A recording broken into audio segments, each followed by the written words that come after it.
y'all. Today I'm going to do an after action report and brief discussion of gameplay of Alan Eagle's Corvette Command, the Battle of the Atlantic 1941 to 1943. This was sent to me by Roy Matheson of War Diary Publications, so I want to thank him for that. This is part of the War Diaries boxed game versions, which some of the components are sourced by Blue Panther. The other ones are done by War Diary, so they are producing their own war games now. So I played this a few times, and for this game that I just finished here, I decided to do a quick play single convoy just to get it set up and to talk to you all about how this game plays and what my thoughts are about it. But let's talk about how I ended up here.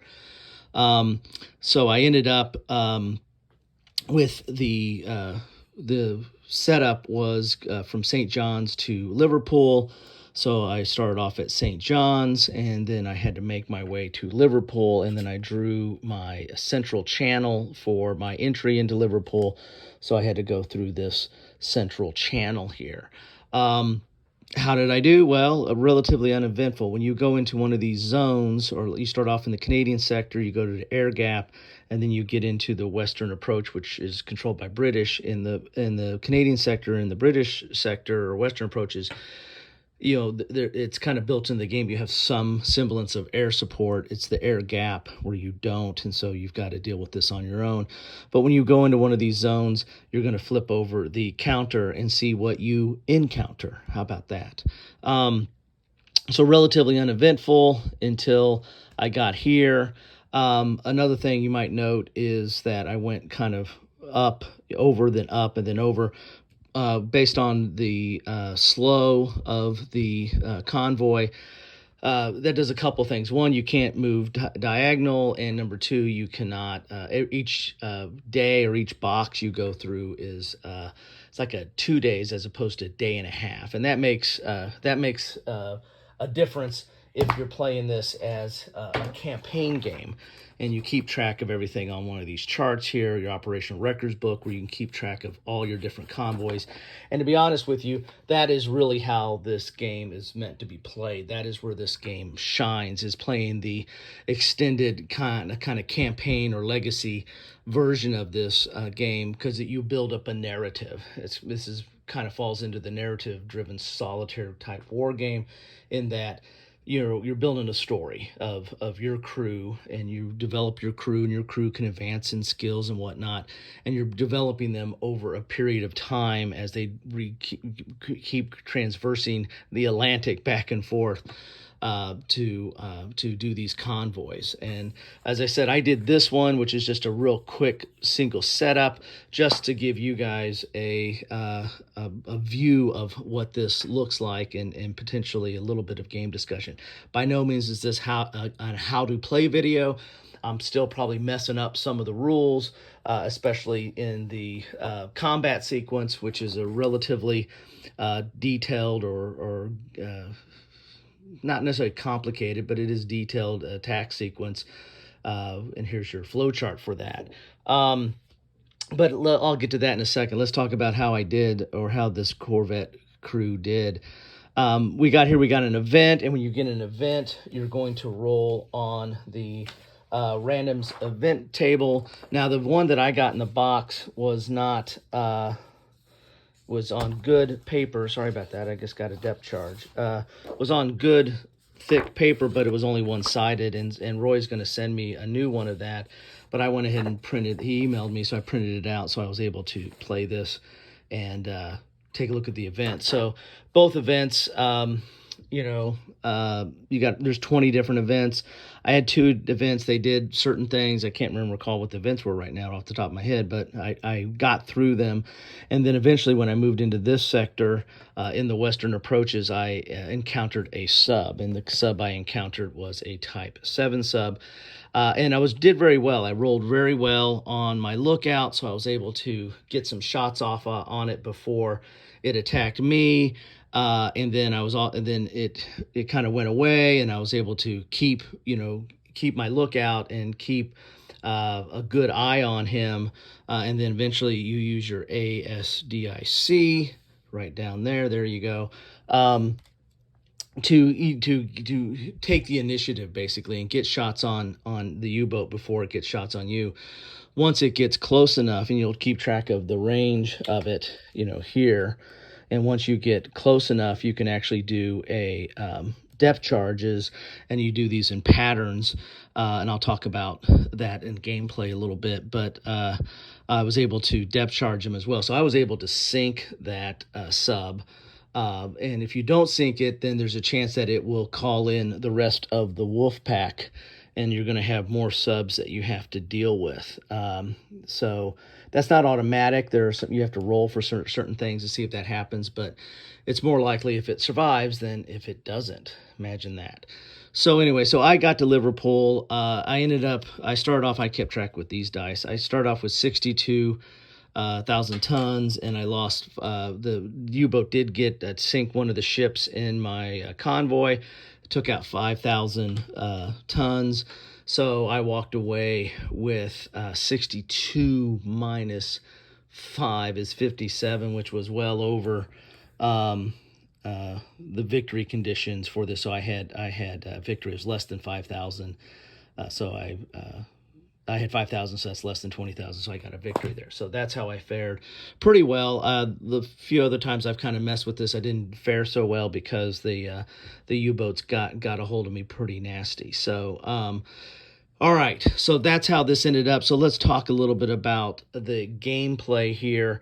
Again, not an overly complicated game. A lot of the game is baked into laying out these counters here and then flipping them over and seeing what happens. So a little bit of Minesweeper going on there, right? And so you figure out you've got a certain paths are dictated by your approach, and then also by what your caravan or your convoy is doing, whether it's slow or what have you. So the sequence of play is not that complicated. It's basically you follow that. Where it starts getting interesting is when you have a potential contact. You have the random events that you roll. They do certain things, but the real stuff is in the contact with the enemy subs.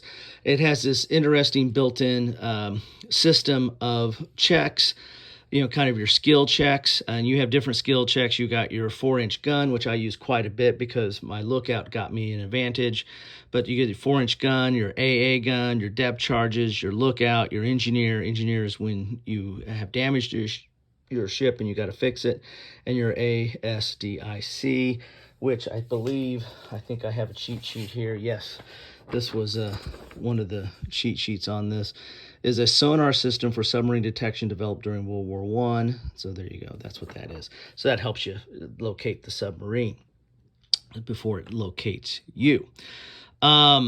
And I'm already know where you're at, though. So you have the skill checks here. So depending on if you're doing active skill versus a passive skill. So sometimes if you're doing a search, you're the active skill, and the passive skill might be the subs evade. So the subs have these different ratings. They have an attack rating. They have a evade rating, and those two can be reduced by certain things, but for example, when I fired my 4-inch guns, I reduced its evade. So the next time I had to check the skill check on evade, I had a better chance because I had reduced the evade. This attack M and C, that tells you where it starts. Does it start out at long range, medium range, or close range?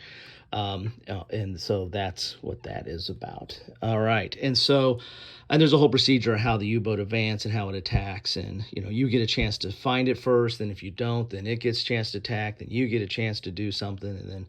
And the subs can have up to 3 attacks. Type 7s can have up to 3 attacks. There's a more advanced version of subs in there. They get to 4 attacks. And so you're going to repeat that sequence over and over. But you have this chart here which you'll compare its skill level.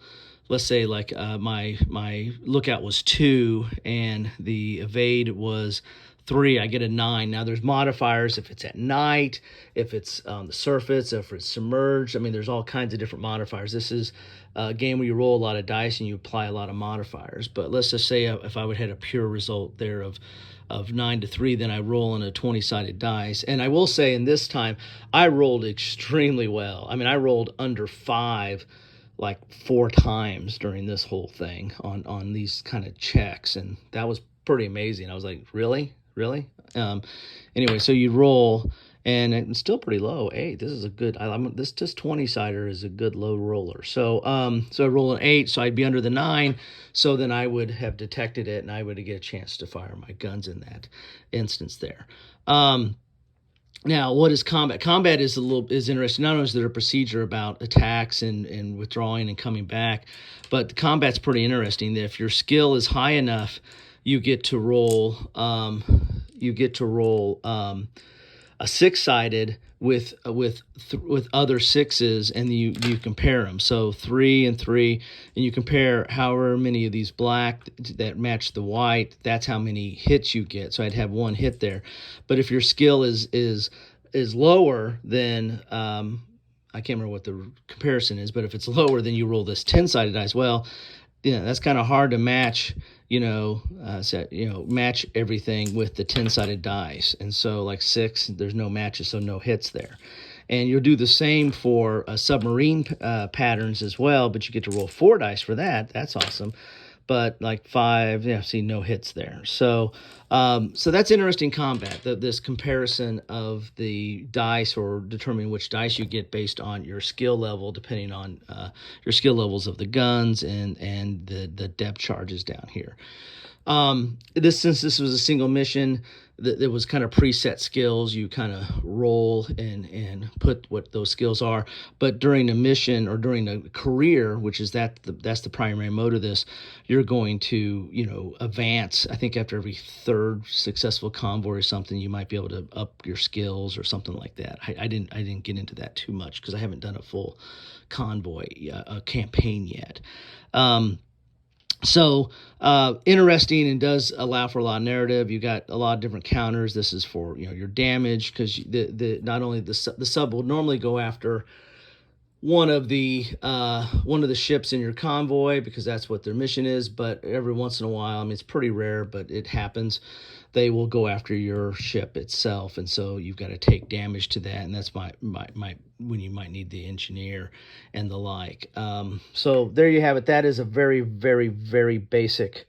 And here's some of the modifiers here on the board for the ASDIC and the U-boat attack down there, and they're all in the rules as well. There's several charts in the rules on what you need to roll and when you need to roll it and the like.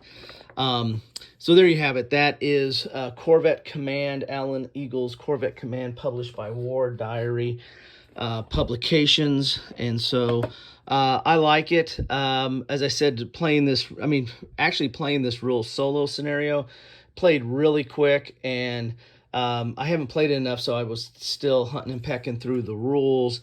But if you know the rules pretty solid, this plays really quick. And so I can see this is a great, like a solo scenario is a really good filler. Or you might just want to chain a bunch of them. Play, if you got 15, 30 minutes, see how many convoys you can do, mark them off on your chart, and then pick it up next time wherever you left off. It's not that hard of a game to set up or take down and then set up again. It's got decent components, and it's a nice little narrative sub game. Well, it's not a sub game. You're the Corvette. You're the surface ship. So and there's not a lot of games that cover that aspect, where you are kind of in a narrative or RPG-ish type feel of being the commander of or controlling or protecting a convoy, as I should say. Anyway, that's what I have for you today. Thank you so much for stopping by. I'd love to know what you think about this or anything else. Just keep it civil and take care.